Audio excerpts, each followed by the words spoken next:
Guys, my name is Coach Anthony. I've been a professional boxing teacher for over a decade. I've worked with numerous world-rated professional boxers, world champion boxers, and even amateurs at the Olympic level. Over the years, I've created courses that are going to help you improve in different areas of your boxing, where I teach boxing fundamentals and I teach tactics and I get in depth. Guys, there's going to be a link somewhere on the screen. I want you guys to click it because I'm giving a special offer. I need you guys to invest into yourself. You don't have to walk this boxing journey alone, guys. I'm here to help you, and that's what I really want to do. So click on the link, go ahead, invest into yourself, and learn how to box and stop trying to figure this out on your own.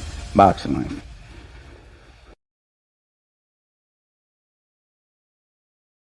Yo, what's going on, yo? What's going on? You know what time it is, man. No days off November. Yes, it is. No days off November. We keeping it going.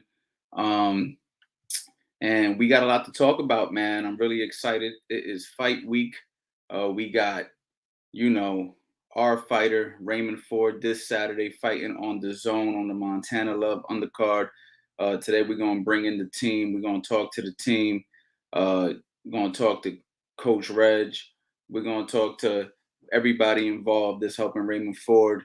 This is going to be a real dope episode. And whether you're watching this live or you're watching this a little bit later, you're going to get a ton of value of it, from this. We're going to talk about a lot of different things. Let's go ahead. Let's bring in the one and only, the man, the myth, the legend, Coach Reg Raw. What's going on, my guy? Hey, man, I'm just happy to be here, brother. Just happy to share this live with you, man. So what's going on, man? Talk to me, man. This fight week, I know you excited. Let's let people know a little bit more about you. A lot of people might not know how involved you are. You like that man behind the scenes. You like the Al Heyman of coaching. You know what I'm saying? You like to lay low. You know what I'm saying? Make a lot of things happen, and a lot of people. I don't think a lot of people give you your just due. So I want to talk a little bit about you. You know what I'm saying? And then we're gonna bring in the rest of the team. Yeah, Reg. When did you meet Ray? How did this all start? And then we'll talk about what made you reach out to me and what made you bring me into the team. I met Ray. Actually, I fought Ray with a kid that I had named Kenyon Sessoms. Big shout out to him. He just had his pro debut. Yeah, pro fight, yeah. Okay, he did his thing. He won. How did he win? Did he stop the kid?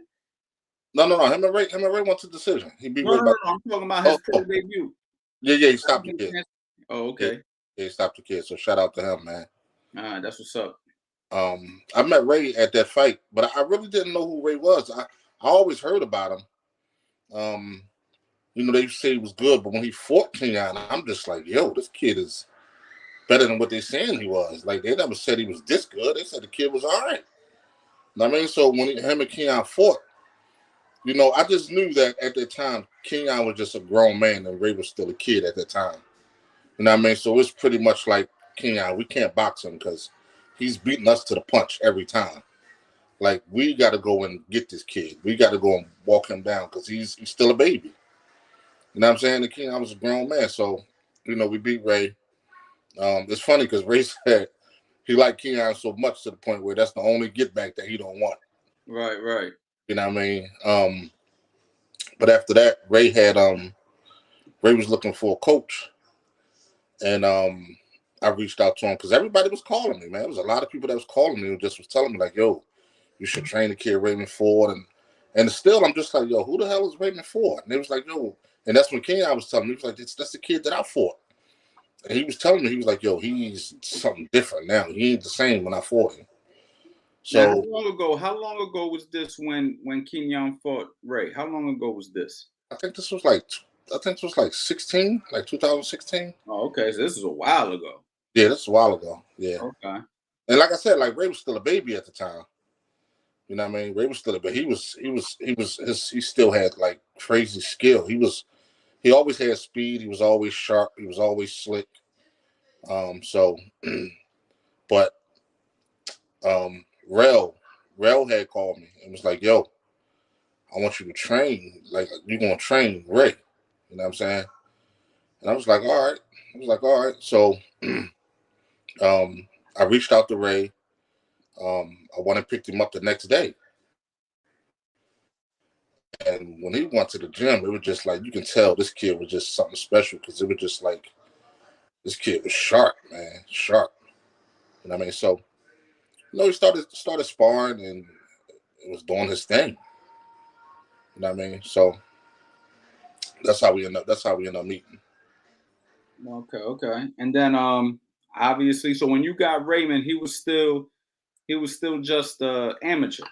Yeah, he was still amateur. Yeah, Okay. And then y'all went ahead and yeah, obviously turned pro. Raymond Ford right yeah. now is say that again? He, he won the nationals first, and then after Okay, he so won the you went nationals, ahead he and went pro. you guys went ahead and won what? The Golden Glove Nationals? Yep, Golden Glove nationals. All right. And Yep. then how did everything happen with Eddie Hearns? How did we get hooked up with Eddie Hearns and the in the Matchroom So situation? so after that, Eddie Hearn had reached out to him, and and it was just, it was one of those things where like, he reached out to Ray, and I guess Ray understood that, situations like that only come once in a lifetime because Ray was going to do the Olympics. But, like when you got a guy like Eddie Hearn or somebody that big that's reaching out to you, like those is opportunities that you got to take. You know what I'm saying? Because, opportunities like that only come once in a lifetime. And, I was always saying like, what if we fight in the Olympics and don't make it or don't do as good as Eddie Hearn may be expecting, and then now he's looking the other way. It's just like nah, I thought he was this, but nah. You know what I mean? So opportunities like that only come once in a lifetime. So he ended up calling and getting in touch with Eddie Hearn. We went to New York. We met him, and the rest was history. That's what's up. Let me go ahead and say what up to some people in the chat. We got Stephen James in the building. What up, champ? We got Shot by Zach's Reg. What's going on, Zach? We got him in the building. We got what's going on? I see you, man. See y'all talking about love from Fiji. Big shout out to you. Big shout out to Fiji. Yo, Coach Ann, do most up and coming boxers have full-time jobs? I would say yes. What you think, Reg? It just depends on the quality of the up and coming fighter, right? And what kind of deal, what kind of It, situation they it, got. dep- it depends. If they It got to depends manage on it them, depends. right? Yeah, it depends on that, or like the help that they're getting from other people. Like if they're getting financial backing from somebody. So it varies. Yeah, it just depends, champ. That's a case by case situation. We got Drew Johnson in the building. What's up, Coach? What's going on, man? Zach, Reg. He wants you to say hi to him, man. He says he wants you to say hi to him, man. Oh, my fault. My fault. My fault. Zach, what's going on, man? How's everything, man? My Yeah, bad. What is on you, champ? I ain't see it. My fault, man. we got the lunatic in the building. Sub coach in the house. Yeah, Red. So okay, so the rest is history. Then you went ahead. You guys kept going. Uh, won a bunch of fights. Had a couple had a couple big wins. Had a couple close fights. And now we here, man. We Right. here. Um, and then you reached out to me. What made you reach out to me? Because I knew that you can add something to the team. You know what I mean? I knew that you would be something valuable to the team. So let me explain if I may, because I don't want everybody to think that you just came out of nowhere and just jumped on the bandwagon. So let me explain to people how it happened. What happened was I reached out to Coach Anthony. Coach Anthony denied me at first because he said that he was going to move to Florida. He had, things going on down there, that he was getting ready to move down there and open up a gym.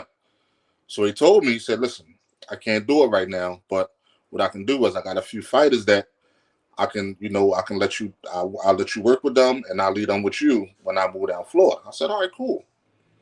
He told me he'd come through, work with Ray, but it can't be permanent because he still had things going on down Florida. Um, I don't know what happened with Coach Anthony plans. It didn't happen. So, I reached out and he told me that he can do it. So, I reached out to Coach Anthony. Coach Anthony didn't reach out to me. So I don't want people thinking that Coach Anthony just came and just jumped on Ray bandwagon. That's not how it went. I reached out to him. He denied me at first, and I guess he changed his mind about moving to Florida, and that's how we became teammates. Yeah, man, it's been a pleasure working with you guys, man. Honestly, man, I think that our situation is quite unique, and we actually gonna bring in somebody else who's working with Ray, to Ray, correct? Yeah, that's And my guy, man. to Ray Stevenson, he's related to Shakur Stevenson, correct? Absolutely. Yeah. So our situation is a little bit unique, where we have numerous coaches helping the same fighter. You see a lot of times that one coach is the guy who gets all the credit for the success of the fighter, where our situation is you have multiple boxing minds. Explain to me why you feel that that's a good thing, because I've met many coaches over the years that don't feel that that's a good thing. They think too many chefs in the kitchen is a bad thing, which I can agree that that can also be a situation. But what makes you say, I want to reach out to a guy like Coach Ann, or I want to reach out to another boxing mind for advice? I know you have a close relationship with Bozianis, Boots' father. Right. And like, what makes you different from a lot of coaches who are not, I don't know, open to information from different coaches? Well, I still carry some of the old school qualities back from when I was boxing with my old trainer. We was all in the gym and we had a tight knit in the gym. So it'll be times where my trainer would have a fight coming up with, one of the guys, the biggest fight of their career. And we would train with another trainer in the gym until, this fight is over or whatever the case may be. At that time, it wasn't, it's the new fighter era where people talk about, oh, they still fighters. I think fighters leave because they're not happy. Because that didn't exist when I was coming up. My trainer let us train with other people until he came back from these big fights. So for me, Who was your original trainer? Howard Mosley, the same one Rail had. Okay, So I'm just trying to give you a little, give him a little shout out. That's all. yeah, so at that time, so the problem now with fighters and a team is in a corner, it's only one voice that matters.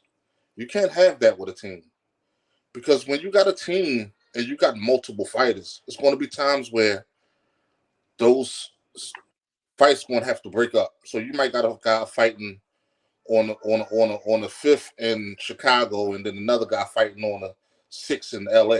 So the team has to break up. So the fighter has to get comfortable with multiple voices, with the team voices, because that's important.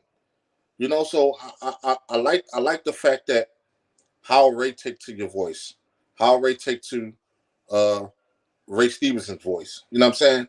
That's very important to me, to us as a team. You know what I'm saying? So I just think that, we need to break that cycle, man, as coaches, man. And just, if you believe in your work and you believe in what you're doing, you don't got to worry about nobody taking your fighter, man. You ain't got to worry about your fighter going nowhere. Yeah, I'm in agreement with you there, man. I'm not the type of guy. I'm not the type of guy that has any fear at this stage of my life, or and really ever, of a fighter leaving me. Right, right, A lot of coaches, they live their dreams through their fighters, or they make their financial situation based around their fighters. So therefore, if their fighter leaves them, they're in a situation now where they're hurt, right? Maybe that's how they was making all their money, or that was their glory, was their fighter was their glory, because they didn't get a chance to live out their glory. I think what makes our situation different is we don't depend on the fighter for our personal success. When they win, we win, though. You know what I mean? And when Raymond looks good, I look good. You know what I mean? More people want to go to my YouTube channel. More people want to grab courses. More fighters want to train with you. I know how many fighters reach out to you on a private level. A right. lot of fighters reach out to me on a private level. If we really wanted to, we could have a stable of 20, 30 guys if we said yes to everybody, maybe more. But we turned down a lot of guys because we believe in quality over quantity. Right. And I don't want to have a bunch of fighters just to have fighters. I want to have quality fighters who listen to instructions and that understand our, our philosophy, our system, and trust in it. If a fighter don't trust me, the moment I tell a fighter, yo, do this, and they second guess it, that's the beginning of the end of the relationship for me. I'm already like, okay, so now I see where this is going. You don't trust anything I'm saying. It's like, what's the point? Right. And the thing with that is people don't understand who reach out to us though. If people really knew who reached out to us, they would be like, yo, and y'all said no? Yes. And we go for a reason. Yeah. Yeah, a lot of people don't realize, So, Reg, people don't realize, Reg, how this boxing game goes. A lot of people see me teaching YouTube instructionals and selling courses and may forget how deep in the game we really are and the kind of people that actually reach out to us on a regular basis, not just once in a while. Right, absolutely, man. It's crazy, man. But it's all about just loving what we do, man. Like I love what we do. We got a tight. Not only are we great coaches, man, but it's the relationship that we have with each other. You know what I'm saying? It's not just a in the gym relationship. You know what I'm saying? We got the out of the gym relationship as well. So it's bigger than boxing. It goes past boxing. You know what I mean? And I think that's very important. And even when we in the gym, me, you, and Ray, we in the gym, we having fun. You know what I mean? Because we love what we do. So we having fun. When it's time to get serious, we get serious. You know what I mean? But we enjoy it, man. We enjoy what we do. Yeah, I think it's like that with the fighter too, man. I think the fighter you have to have somewhat of a relationship outside the gym with your fighter. You don't necessarily got to be his best friend. You ain't got to go to the club with him. You ain't got to do those type of things. But there should be some sort of communication when there's no fights going on and stuff like that, just to keep the bond strong, just to keep the relationship strong. Right. Absolutely, man. You know what I mean? Even when it ain't no fights, me and Ray still talk. Me and Ray still talk on the regular because that's the relationship that we have, man. I love Ray like he's one of my own. You know what I mean? And that's the relationship that we have. You know what I mean? And I love it. Let me ask you, Reg, what are some things that you look for when you go into a camp, man? Try to give guys some game real quick. Like, how many weeks do you like to have, preparing a guy for a camp? And what are some of the main things you try to do? Well, depending on what type of fight it is, I mean, you can go in 8 weeks, but if it's a strong championship fight, I'm looking at 12. That's number one. Number two, you got to work on the weaknesses. You got to work on the things that fighters don't know. So if your fighter already can punch, what are you working on power for? Do he know how to land a punch? Do he know how to place a shot? Do he got a good jab? How's his footwork? How's his head movement? You know what I mean? So like some of the things that you need to work on is the weaknesses. You have to work on the weaknesses. You can't work on the strengths. Right. Yeah, I agree, man. I mean, we build on the strengths and we work on the weaknesses, man. Right. I'm excited, man. I'm gonna be doing these No Days Off November, even in Cleveland, man. Who else is on the card? I think Africa's on the card. Khalil Cole, Christian Tapia. I mean, it's a nice card, man. It's a nice card. Nice card. Montana Love headlining, correct? Yeah, Montana Love is the main event. Who's he fighting again? I can't remember. Yeah, we got a nice card coming up, guys. So yeah, man. This week should be very interesting, man. I'm gonna try to bring you guys behind the scenes and show you guys a little bit about a little bit of what's going on. We leave tomorrow, so people know more than us. Stevie Spark. It's crazy, man. It makes me laugh, man, because it's like I be so focused on what we're doing that I don't even pay attention to nobody else. You know what I mean? For some of these fights that are going on, other than the people maybe in the division. But me either, bro. Me either. I don't be knowing what's going on, man. I really don't. Me either. I don't be knowing what's going on. I just know what we got going on, man. So it's crazy, man.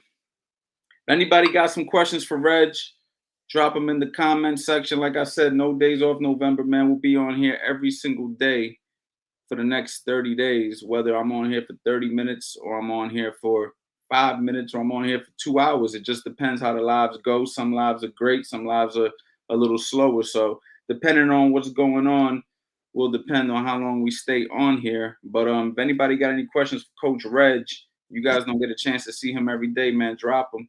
Yeah, and let me educate you. Yeah, yeah, educate us, Reg. How long you been coaching, Reg? How long you been coaching? Like 14 years. 14 years, man. Yes. What got you into it? Well, being from the hood, man, like I used to box, but being from the hood, like I didn't get a chance to finish. But, boxing was always my first love. So Hold on, we got some questions coming in. Gotta ask Reg, did you ever bench 225 again? Not sure. I'm back at it though. That was a one and done. I'll be back at it.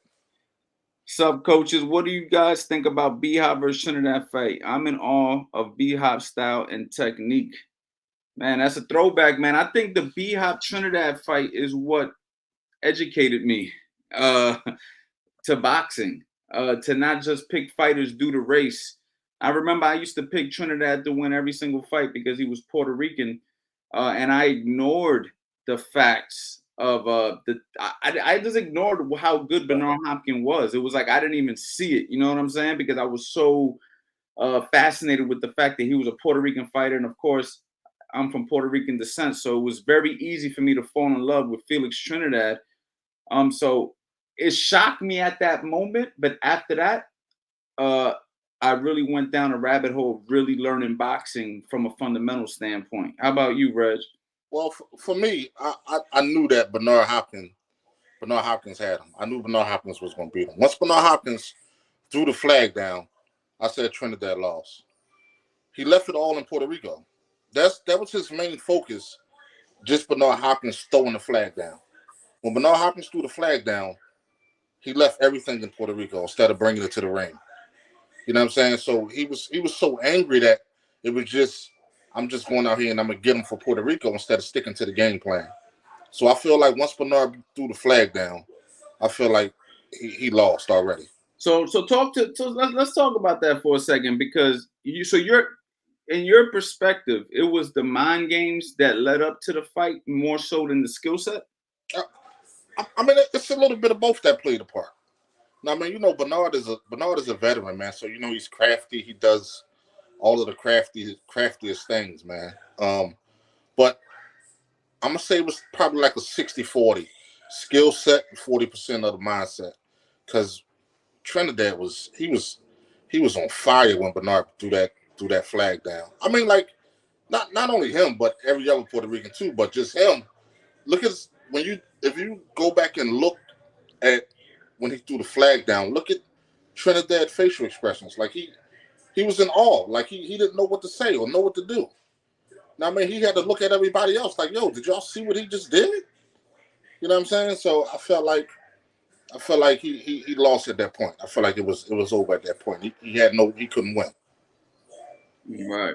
Yeah, man. People underestimate the mentality and the mindset of boxing, and how you can definitely throw a guy off his game. Right. That's why it's very important to have a strong team that's going to keep you in the game, no matter what's going on. You know what I mean? Because you never know. Right. You know what I mean? What's the best qualities of a good fighter? Like, how do you know when you have a good fighter? My man N wants to know. You know what it is with fighters? I just think a lot of times with fighters, and it's not the fighter's fault, it's the coach's fault.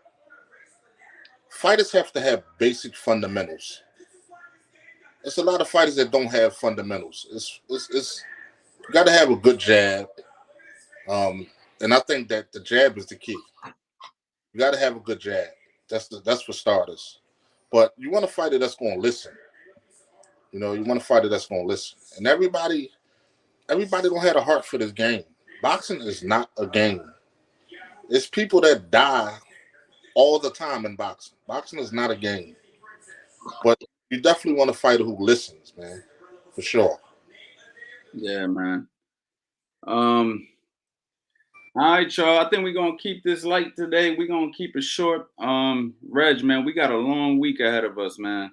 We got a long week ahead of us, so we're gonna be going live even on Fight Week. I have Reg with me again, another one of these episodes, man. I just want to come on here and chop it up, and let you guys know what we got going on. So we will be in Cleveland, this week, this Saturday on the Zone, man. We got Raymond Ford. He's fighting Montana Love headlining. Super excited about it. Reg, thank you for pulling up, man. Anytime, brother. Anytime, man. All right, guys, and I'll see you guys soon.